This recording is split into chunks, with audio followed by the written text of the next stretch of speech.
Yo, what's up mga kaibigan? Nalina tayo magkwentuhan. So bukas na nga mag-uumpisa ang World Cup kung saan isa sa mga games ay ang ating Gilas Pilipinas kontra sa heavy favorite sa Dominican Republic na may Karl Anthony Towns. Alam natin na kahit nga bangko sa NBA ay ibang level ang talent kapag nasa FIBA tournaments na. What more nga ang isang number 1 pick na franchise player at NBA All-Star na tulad ni Karl Anthony Towns. So inaasahan na talagang magdodomina siya hindi lamang kontra sa Gilas, bagkus sa lahat na makakalaban ng bansa nila. Kay Nikola Vucevic nga ay sobrang nahirapan ng Gilas. Nagtala ito ng 18 points and 9 rebounds in 19 minutes sa ating tune-up game. Naipwersa na din si Junmar Fajardo sa 4 fouls sa loob lamang ng 16 na minuto. Ang mga big man nga natin ngayon ay probably ang best big man combination ng history ng Philippine basketball. Andyan si Junmar Fajardo na isang 6-time PBA MVP, considered as one of the greatest of all time ng PBA. Andyan din si Kai Sotto na isang 7'3" na naglaro na sa NBA Summer League.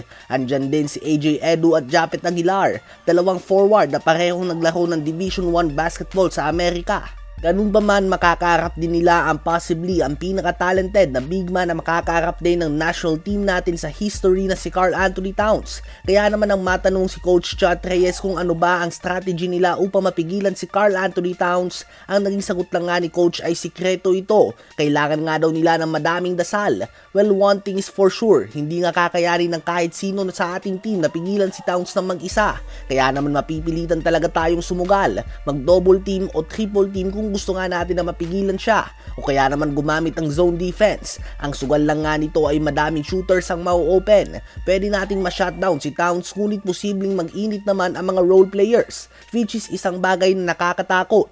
Mas mabuti na nga namang galing lang ang opensa sa isang player kaysa naman lahat ay umiinit. Tila ba tulad lamang sa Denver Nuggets? Mas maganda nga ang gumawa ng 40 points si Jokic kaysa magkaroon nito ng 12 assists. Same thing kay Towns. Mas mabuti nang mag-init siya kaysa uminit ang lahat ng kanyang teammates. Kayo ba mga kaibigan, ano ba nakikita nyong strategiya na pwedeng gamitin upang mapigilan ang star big man ng Minnesota Timberwolves? Isama na din natin sa update na ito na tuwang-tuwa nga si Austin Reaves sa pagsalubong sa kanya ng mga Pilipino. Napakaganda nga daw ng lugar nila, mababait ang tao at espesyal nga daw ang pagmamahal natin sa sport ng basketball.